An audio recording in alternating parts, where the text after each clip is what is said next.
Restoring Illinois to greatness. This is Illinois Rising, presented by the Illinois Opportunity Project and hosted by AM 560's Dan Proft. Dan back with Brian on this edition of Rising, and let's try and end the show on an optimistic note, if there is one that we can find, with respect to the state of Illinois and the context of the Tuesday elections.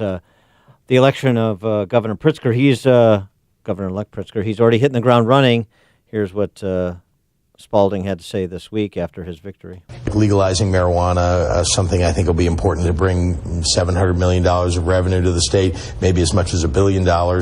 We've got to do that, with a regulatory system that keeps our people safe. So there you go. That's positive news, right? Or $700 to $1 billion in revenue by continuing to expand the Illinois ruling class's drug business as the way to finance a government, which is a nice complement to their gambling business, to the protection money racket.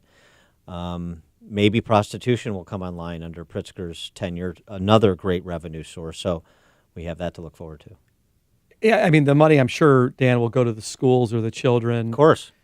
88% supported the ballot question. If marijuana is legalized, should it go to the schools or the teachers union? Yeah, right. Right. The money's going to go right to pension promises that were made and not disclosed to taxpayers 20 or 30 years ago. You'll never see it, and they'll raise your taxes higher. So your question was, is there optimistic note? Is there anything optimistic? Yeah, I do think there's a lot that's optimistic. I think sometimes you have to be counterpunching is a better strategy. And once Governor Rauner made it clear that he really didn't want to fight as governor, we needed to get out of we needed to not have a Republican governor anymore. Let them do what they want to do, and let's counter it. The truth is, he just became somebody to blame, and now there's no one left to blame except themselves. Well, that's, I guess, that's sort of a passive-aggressive optimistic note, but I know they're difficult to come by. I would say this: the optimistic note I take from this cycle had nothing to do with November 6th and had everything to do with March 20th. And that was Jeannie Ives' primary against Bruce Rauner. Yes, she didn't win, but being outspent 10, 11, 12 to 1, coming with 18,000 votes, 51-49 race against an incumbent governor, her starting out as just one of 118 state legislators who very few people outside of her district or DuPage County knew.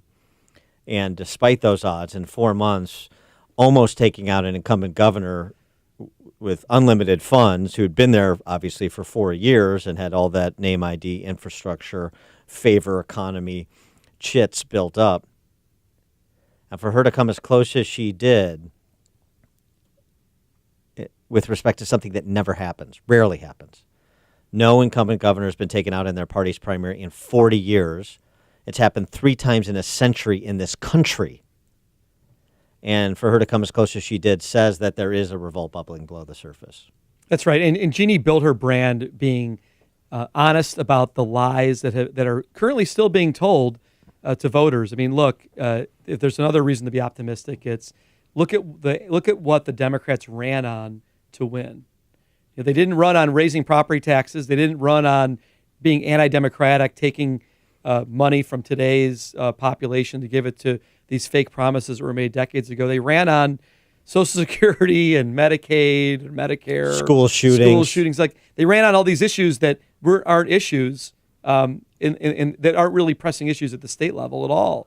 And so the issues are ours, and they're hiding from them. And eventually, because we don't have a money printing machine in this state, it runs out, and you're already seeing it. So when it's said and done, we can make sure that they're to blame, because they are to blame. And I said, go back to something Jeannie Ives said earlier in the show today, which is that essentially leadership is really what matters. And so the revolt is there to be stoked. We're in the same place we were going into this cycle. It wasn't stoked. It was stoked by Jeannie. She fell just short.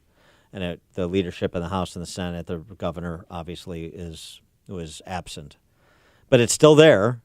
And so if you change out the party's leadership, which should be changed out after the bloodbath that they orchestrated on November 6th, then you can stoke that revolt, and maybe you can turn things faster than people think, even though you have to wait 4 years to have another shot at the governor's mansion. But you can start to change things faster than you think in terms of recovering congressional seats, recovering state legislative and county board and other local offices starting in the spring municipal election. We'll see.